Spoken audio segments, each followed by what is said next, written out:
গাজায় স্থল অভিযান আরও বাড়াতে চলেছে ইসরায়েল। এজন্য সংরক্ষিত হাজারো সেনার তলব করেছে দেশটি। তবে এরা যুদ্ধে সরাসরি অংশ নেবে না। স্থানীয় সময় রোববার সন্ধ্যায় এই পরিকল্পনার অনুমোদনে ডাকা হয় নিরাপত্তা মন্ত্রিসভার জরুরি বৈঠক। নতুন করে তলব করা এই সেনা সদস্যদের পাঠানো হবে পশ্চিম তীর ও ইসরায়েলের বিভিন্ন ঘাঁটিতে, আর সেখানে থাকা নিয়মিত সেনারা গাজা অভিযানে যাবেন। এমন সিদ্ধান্তের মধ্যেই নতুন করে উত্তেজনা ছড়িয়েছে ইসরায়েলের আকাশে। ইয়েমেনের বিদ্রোহী গোষ্ঠী হাউথিদের দাবি, হাইপারসনিক ক্ষেপণাস্ত্র দিয়ে হামলা চালিয়েছে দেশটির বেন গুরিয়ন বিমানবন্দরে। এতে হতাহতের ঘটনাও ঘটেছে। সাময়িকভাবে স্থগিত করা হয়েছে বিমান চলাচল।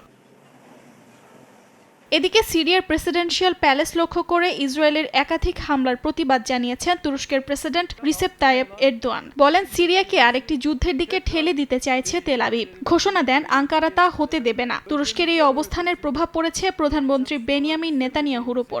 তুরস্কের আকাশসীমা বন্ধ করে দেয়ায় আজারবাইজান সফরে যেতে চেয়েও পারেননি তিনি। এমন উত্তপ্ত পরিস্থিতিতে মধ্যস্থতাকারী কাতারকে প্রকাশ্যে আক্রমণ করলেন ইসরায়েলের প্রধানমন্ত্রী নেতানিয়াহু। দাবি করেন কাতার উভয় পক্ষের সঙ্গে খেলা করছে। তবে অভিযোগ প্রত্যাখ্যান করে কাতার বলছে ইসরায়েল রাজনৈতিক ও নৈতিক দায়িত্ব পালনে ব্যর্থ। অর্জিতা শহীন, সময় সংবাদ।